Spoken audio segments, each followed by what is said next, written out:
రాష్ట్ర వ్యాప్తంగా ఒకటే చర్చ. తల్లికి వందనం రాష్ట్ర ప్రభుత్వం రిలీజ్ చేసిన తర్వాత ప్రతి తల్లులు తమ ఖాతాల్లో జమ అయిందా లేదనేటువంటి ఉత్కంఠ నెలకొంది.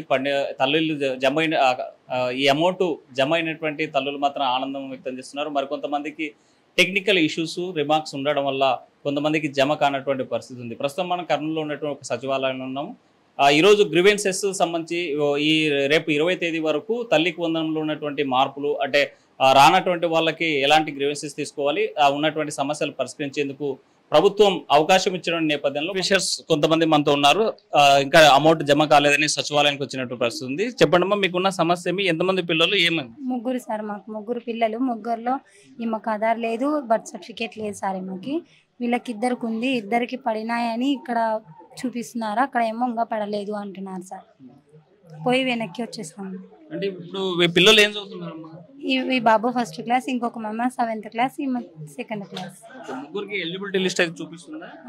ఇద్దరికి చూపిస్తుంది సార్, ఇద్దరికి చూపిస్తుంది. ఒక పాపకి అయితే ఏం లేదు కాబట్టి ఓకే స్కూల్లో కూర్చుంటుంది సార్. ఇప్పుడు ఈ పాపకి ఏం చేస్తే అమౌంట్ పడుతుంది అన్నారు? ఆధార్ లేదు,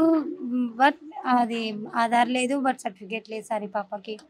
దాని గురించి మేము ప్రయత్నిస్తున్నాం. మాకేం ఏం లేదు సార్. ఇప్పుడు అవి ఉంటే మాకు కూడా పడుతుంది అన్నారు.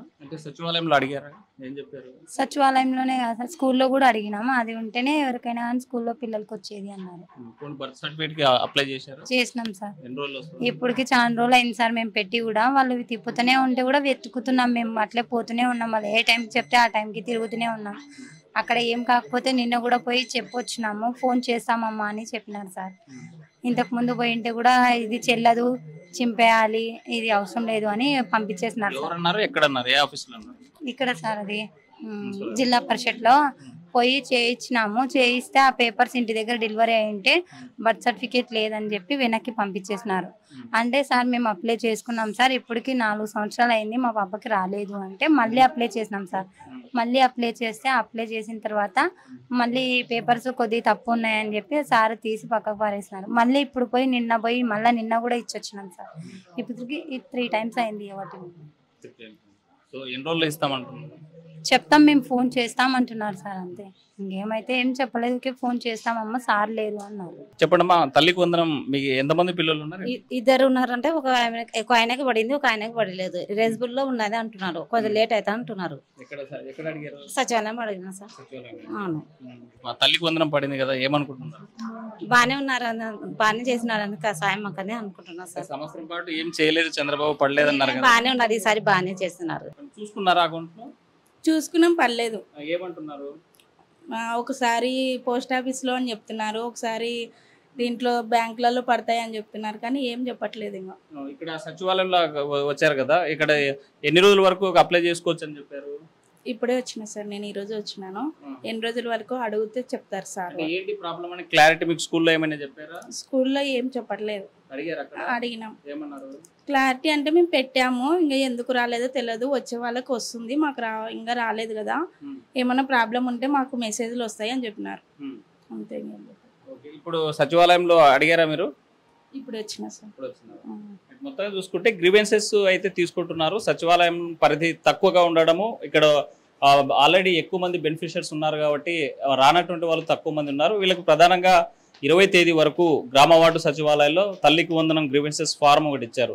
ఆ తల్లి ఇక్కడ ఉన్నటువంటి గ్రామ సచివాలయం పేరు, గ్రామ సచివాలయం కోడు, మండలము, జిల్లా, దరఖాస్తుదారుని పేరు, సమస్య క్లుప్తంగా అంటే రిమార్క్స్లో ఏవైతే ఉండో చాలా చోట్ల డేటాబేస్ ఎంట్రీ కాలేదని, లేకపోతే అక్కడ ఉన్నటువంటి అటెండెన్స్ కొంతమంది పిల్లలు కూడా 75% అటెండెన్స్ లేనటువంటి వాళ్ళు, కొన్ని రిమార్క్స్ ఉన్నటువంటి వాళ్ళు, ఈకేవైసీ ప్రాబ్లం ఉన్నటువంటి వాళ్ళు, అలాంటి వాళ్ళకి జమ కానటువంటి పరిస్థితి అయితే ఉంది. దీంతో పాటు తమ సమస్యను క్లారిటీగా రాసిన తర్వాత గ్రీవెన్సెస్ టైపు, బెనిఫిషియరీ సాటిస్ఫాక్షన్ అంటే SR/No అనేటువంటి క్వశ్చన్, అంటే ప్రభుత్వం నుంచి ప్రభుత్వం ప్రజల నుంచి కూడా బెనిఫిషియర్స్ ఎవరైతే ఉన్నారో వారి నుంచి వాళ్ళ ఒపీనియన్స్ కూడా అడుగుతున్నటువంటి పరిస్థితి ఉంది. Beneficiaries mobile number, mobile Aadhaar number, child Aadhaar number, child ID నెంబర్తో పాటు rice card number, beneficiary Aadhaar number, caste certificate నెంబర్తో పాటు ఇవన్నీ దరఖాస్తు చేసుకున్న వాళ్ళు ఎవరైతే ఈ బెనిఫిషియర్ కానటువంటి వాళ్ళు ఉన్నారో, జమ కానటువంటి వాళ్ళు దరఖాస్తు చేసుకోవడానికి, ఈ రిమైనింగ్ ఏవైతే సమస్య ఉన్న వాళ్ళు అప్లై చేసుకోవడానికి అవకాశం ఇచ్చింది. ఆ రకంగానే సచివాలయాల్లో పెద్ద సంఖ్యలో కూడా ఎక్కడికెక్కడ సచివాలయాల సంఖ్య ఎక్కువ ఉంది. దాంతోపాటు బెనిఫిషియర్స్ రానటువంటి వాళ్ళు తక్కువ ఉన్నందువల్ల సచివాలయాల్లో ఎప్పటికప్పుడు సమస్య పరిష్కరించేందుకు ఇక్కడ ఉన్నటువంటి ఉద్యోగులు కూడా సమస్య పరిష్కరించేటువంటి పరిస్థితి అయితే స్పష్టంగా కనిపిస్తుంది. మనతో మాట్లాడడానికి కొంతమంది ఉద్యోగులు ఉన్నారు. సార్ చెప్పండి, ఎలాంటి బెనిఫిషియర్స్ వస్తున్నారు, ఏ సమస్యలు? యాక్చువల్గా ఎక్కువ మంది ఇంటర్మీడియట్ అయిపోయిన వాళ్ళు ఉన్నారు కదా, సెకండ్ ఇయర్ అయిపోయిన వాళ్ళకి ఇంకా అమౌంట్ క్రెడిట్ అవ్వలేదు. వాళ్ళకి లాస్ట్ ఇయర్ అమౌంట్ క్రెడిట్ చేస్తామన్నారు. అది ఏమైనా ఇప్పుడు ఇంటర్ అయిపోయింది, వాళ్ళు సెకండ్ ఇయర్ అయిపోయింది, వాళ్ళు ఆ బెనిఫిషరీస్ని ఇంకా తీసుకోలేదు. తర్వాత 10th అయిపోయింది, 10th నుంచి ఇంటర్లోకి షిఫ్ట్ అయినారు. ఆ బెనిఫిషరీ ఆ స్టూడెంట్స్ ఇంకా రాలేదు. వాటి గురించి ఏమైనా విధి విధానాలు రావచ్చు. ఇప్పటికైతే ప్రస్తుతానికి ఎవరికైతే లేవు అందుబాటులో ఇక లిస్టులో లేని వాళ్ళు ఉంటారో వాళ్ళందరికీ గ్రీవియన్స్ నమోదు చేయడము, ఆన్లైన్లో గ్రీవియన్స్ ఆప్షన్ ఇంకా ఇవ్వనందువలన ఫిజికల్గా వాళ్ళ డీటెయిల్స్ తీసుకొని వాళ్ళ ఏవైతే ఇక్కడ అవసరమో గ్రీవియన్స్కి వాటన్నిటికీ సమాచారం తీసుకోవడం జరుగుతుంది. ఇక్కడ చాలా మందికి బెనిఫిషరీస్ అందరూ ఉన్నారు, అందరికీ సరైన రీతిలో యాక్టివ్లో ఉన్నారు అందరూ. కొంతమందికి మాత్రమే ఎన్పిసిఐ లింక్ అవ్వలేదు. చాలా ఒక 5% దాకా ఉంటారు వాళ్ళు కూడా. వాళ్ళకు కూడా ఇక్కడ వచ్చిన వాళ్ళకు మేము తెలియజేస్తున్నాం, మీ అకౌంట్కి ఆధార్ లింక్ అవ్వలేదు, వెళ్ళి బ్యాంక్ దగ్గరికి వెళ్ళి చేయించుకోండి. అమౌంట్ అయితే పూర్తిగా అందరికీ ఎవరికి క్రియేట్ అవ్వలేదు, నిదానంగా డే బై డే క్రియేట్ అవ్వుకుంటూ వస్తున్నాయండి. అంటే ఎన్పిసిఐ కొంతమంది ప్రాబ్లం ఉంది, లింక్ అన్నటువంటి వాళ్ళకి సమస్య ఎన్ని రోజులు పరిష్కరిస్తాం? వాళ్ళు బ్యాంక్ వెళ్ళి బ్యాంక్ అకౌంట్కి ఆధార్ లింక్ చేసుకోవడమే ఎన్పిసిఐ. బ్యాంక్ ఆధార్కి అకౌంట్ లింక్ చేసుకుంటే ఆటోమేటిక్గా ఎన్పిసిఐ యాక్టివ్ అయిపోతుంది. యాక్టివ్ అయిపోయినాక ఒక 2 to 3 డేస్లో వీళ్ళకైతే మిగతా వాళ్ళకి ఎప్పుడైతే ప్రాసెస్ జరుగుతుందో ఆ ప్రాసెస్లోనే మిగతా వాళ్ళకు కూడా అమౌంట్ క్రియేట్ అయిపోతుంది. అంటే బెనిఫిషరీస్ ఉన్న రిమార్క్స్ చెక్ చేసుకోవడానికి ఎలాంటి వెబ్సైట్? ఇప్పుడు మన సచివాలయంలో నవశకం బెనిఫిషరీ మేనేజ్మెంట్ లాగిన్లో ఎలిజిబుల్ లిస్టు ఇన్ఎలిజిబుల్ లిస్టు ఇచ్చేశారు వాళ్ళు. ఇక్కడ మేము అక్కడ నోటీస్ బోర్డులో కూడా పేస్ట్ చేశాము. చూసుకోలేని వాళ్ళకి మేమే స్వయంగా తెలియజేస్తున్నాము వాళ్ళ స్టేటస్ ఏమి, వాళ్ళకి డబ్బులు క్రియేట్ అవుతున్నాయా, క్రియేట్ అవుతున్నాయమ్మా మీకు, లేదంటే మీకు ఈ సమస్య ఉంది, ఒకవేళ ఎన్పిఐ సమస్య ఉంటే ఈ సమస్య ఉంది, మీకు ఇది లింక్ చేయించుకోండి, మీకు ఒక 2-3 రోజుల్లో అమౌంట్ క్రియేట్ అయిపోతున్నాయి. ఇప్పటివరకు అయితే సమస్యలు ఎక్కువగా ఏం లేవు, ఇక్కడ ఉన్నవన్నీ సాల్వ్ చేసేస్తున్నాము. ఇవి కొంతమంది బెనిఫిషరీస్ డేటా స్కూల్ నుంచి రాలేదు అది అనుకుంటాను, వాటి గురించి కూడా పై అధికారులకు తెలియజేసి వాటిని ఏమన్నా చర్యలు తీసుకోవాల్సి ఉంటే దాని పరంగా మేము ముందుకు వెళ్తాము. యాక్టివ్ ఇన్యాక్టివ్ అని వస్తుంది మన చూసుకుంటారు రిమార్క్స్లో, ఏంటి అసలు దీనికి ఉన్న తేడా ఏంటి? Active means Aadhaar link to bank account. Aadhaar bank అకౌంట్కి లింక్ అయితే యాక్టివ్, ఎన్పిసిఐ యాక్టివ్లో ఉన్నట్టు, వాళ్ళకి ఆటోమేటిక్గా అమౌంట్ క్రియేట్ అయిపోతుంది. ఇన్యాక్టివ్ అంటే వాళ్ళ ఆధార్కి బ్యాంక్ అకౌంట్కి ఆధార్ లింక్ ఉండదు, వాళ్ళకి మాత్రం పెండింగ్లో ఉంటాయి కదా, వాళ్ళు బ్యాంక్ వెళ్ళి ఒకసారి చేయించుకుంటే మాత్రం వాళ్ళది కంప్లీట్ అయిపోతుంది. అంటే డేటాబేస్లో లేదు మీ సమాచారం అని కూడా రిమార్క్స్లో చూపిస్తూ ఉంది.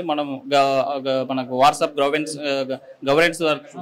డేటాబేస్లో లేదంటే స్కూల్ నుంచి రికార్డ్ ఇంకా ఇక్కడికి రాలేదు. అటువంటివి మీకు చెప్పినాను కదా, సెకండ్ ఇయర్ అయిపోయిన వాళ్ళు కానీ 10th అయిపోయిన తర్వాత ఇంటర్లోకి వస్తున్నారు కదా, వాళ్ళ సమాచారం రాలేదు. వాళ్ళ గురించి కూడా తదుపరి ఏమన్నా వస్తే లిస్ట్ రావచ్చు. అవి కూడా రోజుకి అప్డేట్ అవుతూనే ఉన్నాయి లిస్టు కూడా. డేటాబేస్ లేనటువంటి వాళ్ళు కానీ లేకపోతే రిమార్క్స్ ఉంది ఇప్పుడు అకౌంట్లో జమ కానటువంటి వాళ్ళకి ఎంత సమయం ఉంది, ఎన్ని రోజుల వరకు చేసుకునేటువంటి ఛాన్స్ ఉంది?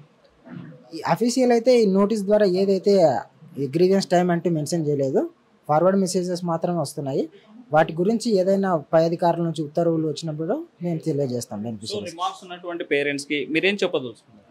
మాకు క్లియర్గా రిమార్క్స్ ఇక్కడ డిస్ప్లే చేసేసినారు, ఇన్ఎలిజిబుల్ లిస్ట్. వాళ్ళు ఎందుకు ఇన్ఎలిజిబుల్ అవుతున్నారు, సో రీజన్, మీకు 300 యూనిట్స్ కంటే ఎలక్ట్రిసిటీ బిల్ ఎక్కువ ఉంది, సో మీకు ఈ పథకానికి మీరు అనర్హులని క్లియర్గా రిమార్క్స్ కూడా మెన్షన్ చేసేస్తున్నారు. అక్కడే ప్రాబ్లం ఏం లేదు దానికి.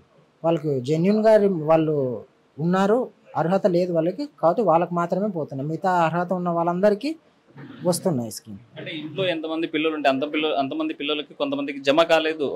ఫర్ ఎగ్జాంపుల్ ఒక ఇంట్లో 5 మందికి జమ అయ్యాయి, 5 మంది పిల్లలు ఉంటే ఆ అమౌంట్ జమ అయింది. కొంతమందికి ఇద్దరికి అయినా ఇంకో 3 పెండింగ్లో ఉన్నటువంటి వాళ్ళ పరిస్థితి అదే. ఇది ఒకటే రోజు అందరికి అమౌంట్ క్రెడిట్ అవ్వడము ఎవరికి కూడా సాధ్యం కాదు.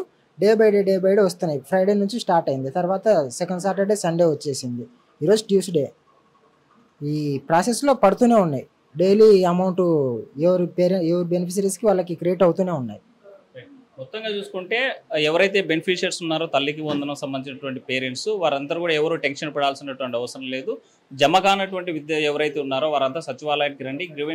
గ్రీవెన్స్లో మీకు ఉన్నటువంటి ఇబ్బంది ఏదైతే ఉందో దాన్ని మెన్షన్ చేస్తాము. దాన్ని ఆన్గోయింగ్ ప్రాసెస్లో తప్పనిసరిగా 2వ విడతలో పడతాయని చెప్పేటువంటి పరిస్థితి. సో మొత్తానికైతే తల్లికి వందనం పథకం అమలు తర్వాత మొత్తం రాష్ట్ర వ్యాప్తంగా ఒక తల్లి అకౌంట్లో జమ అయిన తర్వాత ఆనందం వ్యక్తం చేసేటువంటి పరిస్థితి తల్లులదే కనిపిస్తుంటే రానటువంటి వాళ్ళు మాత్రం కొంత నిరుత్సాహం వ్యక్తం చేస్తున్నారు. వాళ్ళంతా కూడా నిరుత్సాహపడాల్సినటువంటి అవసరం లేదు. మీకు ఎలిజిబిలిటీ ఉంటే అర్హతలు అన్నీ ఉండి రిమార్క్స్లో ఉన్నటువంటి చిన్న ప్రాబ్లమ్స్ కరెక్షన్ చేసుకుంటే కంప్లీట్ అవుతుందండి సచివాలయ ఎంప్లాయీ చెప్పేసేటువంటి పరిస్థితి. వేడజల్లి చంద్రశేఖర్తో హుస్సేన్, RTV కర్నూలు. ఇండియా పాకిస్తాన్ తాజా అప్డేట్స్ కోసం డౌన్లోడ్ చేసుకోండి RTV లైవ్ యాప్.